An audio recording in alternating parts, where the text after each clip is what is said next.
What's up, everybody? Welcome back to the Traditional Press. Today we are going to be talking about why voting is unnatural and unhealthy. And we've got here a little bit of a thought experiment. We're going to be talking about what it is exactly about voting that makes it so unhealthy. And I've got here a quote from one of the most famous lawgivers who has ever lived throughout all of history. And that, of course, is Lycurgus from Sparta. Lycurgus, on being asked why he, who in other respects appeared to be so zealous for the equal rights of men, did not make his government democratical rather than oligarchical, said, "Go you," replied the legislator, "and try a democracy in your own house."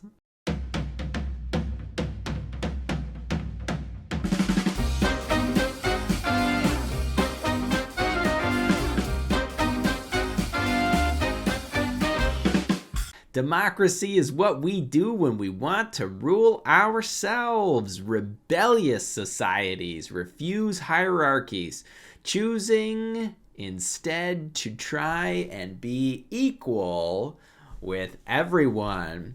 But the reality is no one is equal. There's not one single human being on the planet that is the exact equal of another. The closest that we will ever get is with fraternal twins, and there's a reason why they're so fascinating to look at, because they're perhaps the closest thing that anyone has ever seen to a truly equal set of individuals. But of course, even fraternal twins are not equal. They both have their own sets of likes and dislikes. In fact, actually, while I'm thinking about it here, those twins that are conjoined are probably even closer to equal. But the reality is, the only way that you'll ever get equality is if you're exactly the same. And the only way to be exactly the same is for there to be no distinction.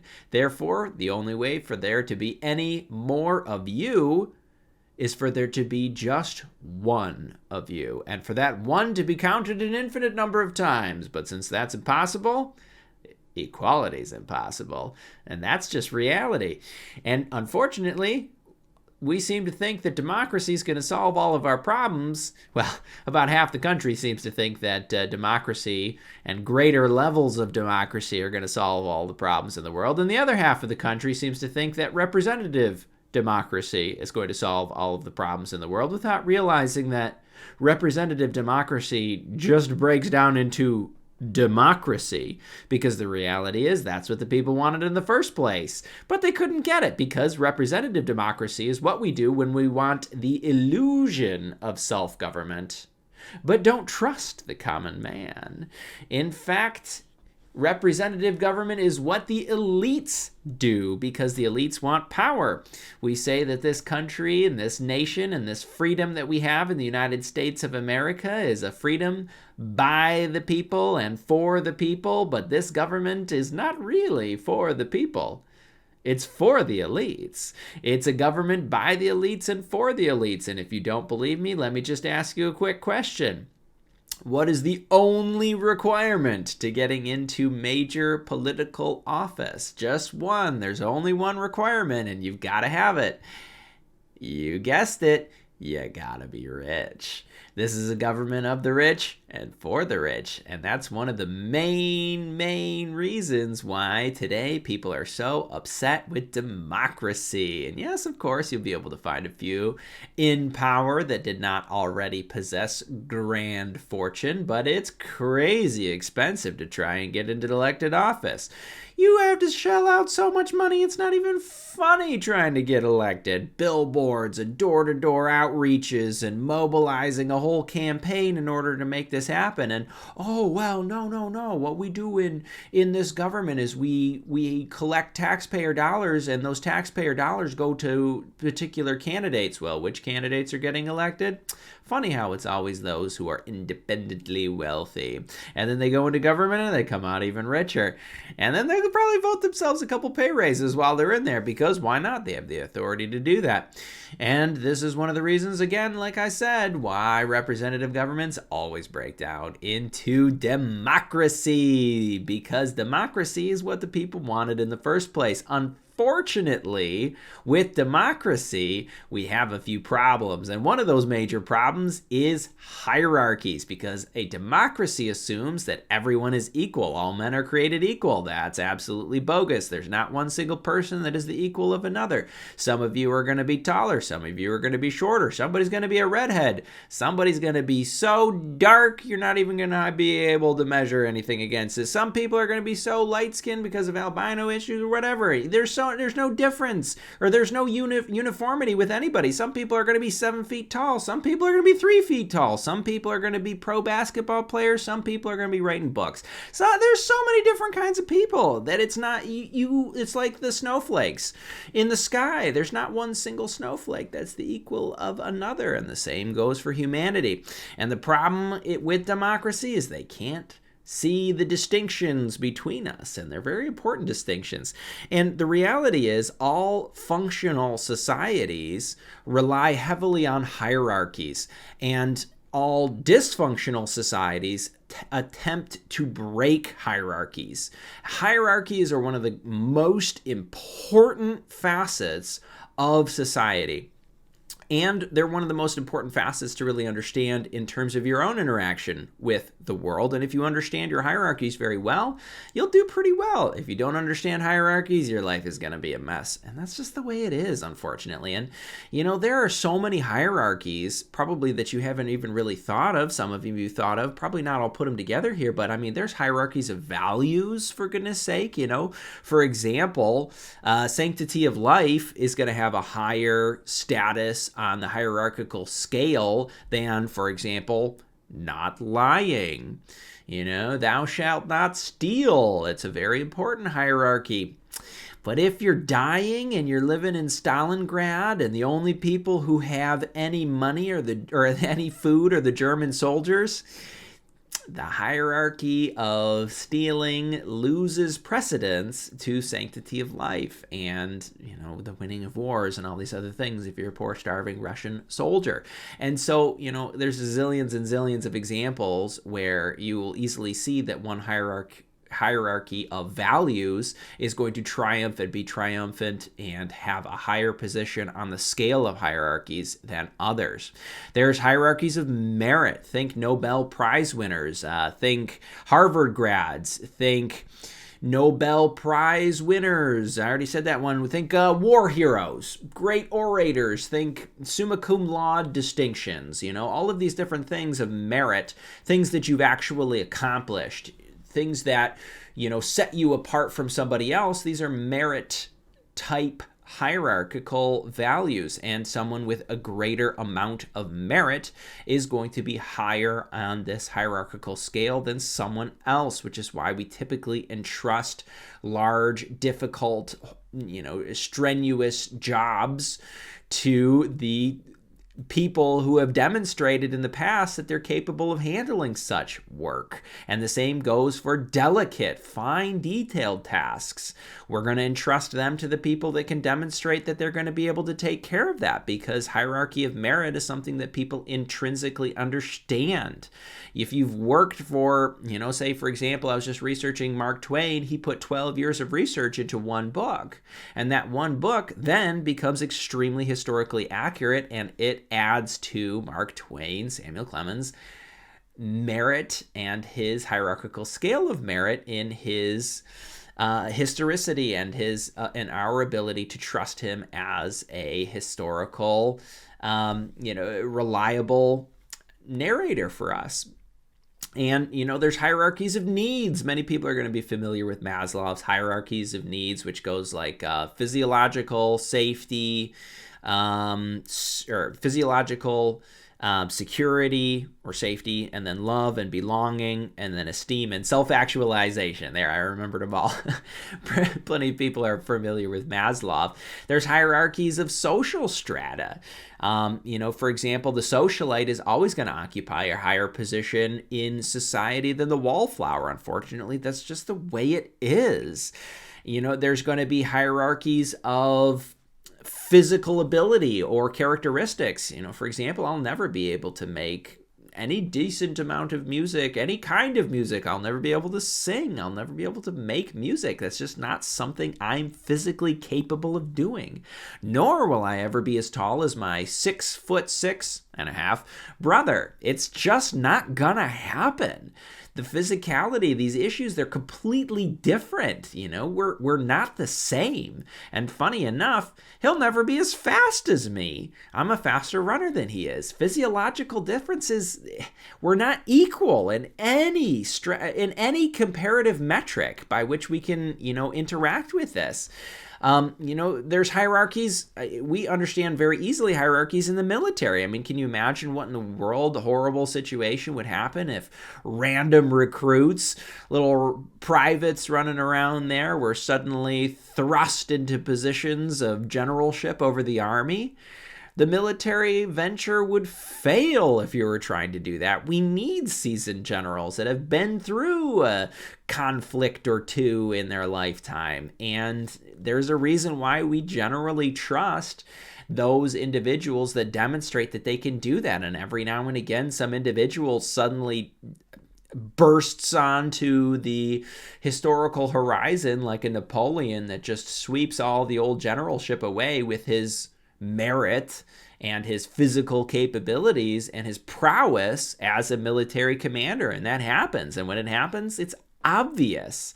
And everyone immediately recognizes it because they perform these brilliant and impressive feats that nobody else that could do in that day, rendering themselves as higher on the hierarchical ladder than any of these other peers. And all of this hierarchy everywhere, and we could go on and on and on about hierarchies that you could easily find in the world because there's a lot of hierarchies. But what that means with hierarchies everywhere is that we should expect hierarchies in the political forum as well. Hierarchies are one of the most natural and assumed parts of daily life. But societies that rebel against hierarchies are sick. They're diseased. They're unwell. They're not healthy. Because if you can't recognize a basic hierarchical system, I mean, imagine if you try to place, let's take Maslow for a minute. Imagine if you try to place self-actualization before physiological needs. You just die. You can't do it. And there's some societies that attempt to circumvent all of the other things that you need in your life in order to get straight to self-actualization. And their plan is literally to starve themselves to death. And that's their plan. And the results of that plan pretty much speak for themselves. Maybe that society thinks that they've achieved it, whatever. But to us, they're all just dead. But when we look at societies and we try to say things like, here's a big one today. I mean, they're trying to push pedophilia. To say that a child is the same in, a physical sexual relationship as an adult is just wrong, and it's evil, and it's immoral, and you're breaking a hierarchy by doing that. And what that hierarchy says is until you achieve a certain number of years, a certain level of maturation, until you have achieved a certain level of proficiency in social conduct, you shouldn't engage in this particular act. But if you break down these hierarchies and you say, you don't need any of that, and you said you can just do it when you're 6 years old, what you do then is, of course, you reinstitute pedophilia. And pedophilia, of course, is not new in human history. There have been so many broken societies that have instituted this awful, awful thing that we can learn from them. And we understand as it's coming now, I mean, that's the next thing. They've got everything else at this point. Pedophilia is the only thing that's really left. What are they calling them? The MAPS. Minor attracted persons is the only thing that's left. And the reason why we know they're going to get it is because they've gotten everything else. I mean, you've broken down the hierarchy of, traditional family values and said, well, anybody can marry anybody. Well, now all of a sudden you've opened the gateway to, well, I guess if there's no hierarchy within the social strata of the family, then there isn't any hierarchy in any social relationship, because the family, of course, is the fundamental nucleus of society. And if you can break that one down, you can break down pretty much anything. It's a gateway, as soon as you start to say, oh, okay, yeah, well, dudes can marry other dudes. Well, now all of a sudden you've opened the gateway to breaking down everything. And of course, we have to remember that homosexual relationships on the regular all come from a previous breakdown in the relationships between male and female. Once you break down the relationships with the hierarchy of male and female and the appropriate level of respect that each is supposed to have for the other, and so on and so forth, you open the door for large-scale homosexual society, people within society, a large trend of homosexuality. They say, well, there are people who were just as gay back in the day, but we don't really know if that's true. But even if they were, they repressed that because it was socially unacceptable. And that's a good thing. We're supposed to repress things that we want to do that we shouldn't do. What if I want to go and steal? Maybe I should repress that particular notion, that particular drive. But that's not the point of this video, so we're going to move on. Make no mistake, the desire for self-government is a mutinous position. Can you even imagine a situation where you have a battleship, and on this battleship, the crew decides they're going to have a democracy as opposed to a firm militaristic hierarchy? Can you even imagine the nightmare that ship would endure? I mean, there could be any number of issues that they would have to face, and who's going to be in charge? I don't know. Maybe we're going to vote to double our rations. Who's going to pay for this? I don't know. Maybe the mainland is going to have to just do whatever we want. Well, maybe we can't double our rations. Maybe we'll double our pay. Are they going to pay for that? Maybe we're going to take all of the captain's pay because he's been getting too much pay. Maybe the democracy is going to vote the captain and the navigation team, because they're ticked off at how they've been running things, into the brig for a month, and all of a sudden they're going to take a wrong turn and smash on the rocks of Gibraltar. Maybe they're going to encounter a military engagement and they're not going to have the necessary expertise. What are they going to do? Vote every time whether or not they're going to pull the trigger on a particular gun, or is it going to be anarchy? Every man do whatever he wants. Can you even imagine the nightmare of trying to have a democracy on a battleship? I certainly don't even want to think about that, but maybe I'll write a short story about it someday, because that'd be a lot of fun. Make no mistake, these things, when you take them in small scale and then you blow them up over an entire society, they start having really real consequences. We start really destroying things, breaking things, really important things that you really don't want to break. And right now, what's being broken over the knee of the rebellious society has been the family. And that family is there even a family nucleus anymore? I mean, can we even describe what a family is supposed to look like? I mean, isn't it like 50% or more of all marriages are ending in divorce now? And the kids, these poor kids, they're so messed up. They're broken kids. They're brutalized by what their parents have done to each other and then to them. And the hierarchy of the family is just busted to pieces. So it's like, man, we're toast as a society. And this is all because we've ignored our hierarchical needs. We have a need for hierarchy. And the last thing that we got to talk about too is it's anti-Christian to desire self-government. God set up hierarchies literally everywhere he went. Everywhere he interacted with man, he set up hierarchies. I mean, remember the holy oil that anointed the kings? That's a hierarchy. Having a judge over man is a hierarchy because man isn't capable of judging himself. You have to have some sort of mediator between God and man. Why? Because in a hierarchical understanding, man isn't high enough to mediate for himself. Think about the holy priesthood. Man, again, not high enough to interact with God on that level. Therefore, God set up a priesthood, a whole tribe whose only job is to take care of holy things, to wipe away the sin of the people, and that in the Holy of Holies once a year, to take care of the sacrifices, and by the use of the blood of the animals to wipe away, or to cover over the sins of the Israelites. Or think about the rulership of the early church by the chosen, by the 12. God has always demanded submission, not subversion. This is not something that God condones. God condones hierarchies because hierarchies are natural, and democracy makes man think that he doesn't need the mediator. He makes man think that he doesn't need church. I mean, I've met people, Christians, attending Bible college who thought that they could administer communion to themselves in their dorm room.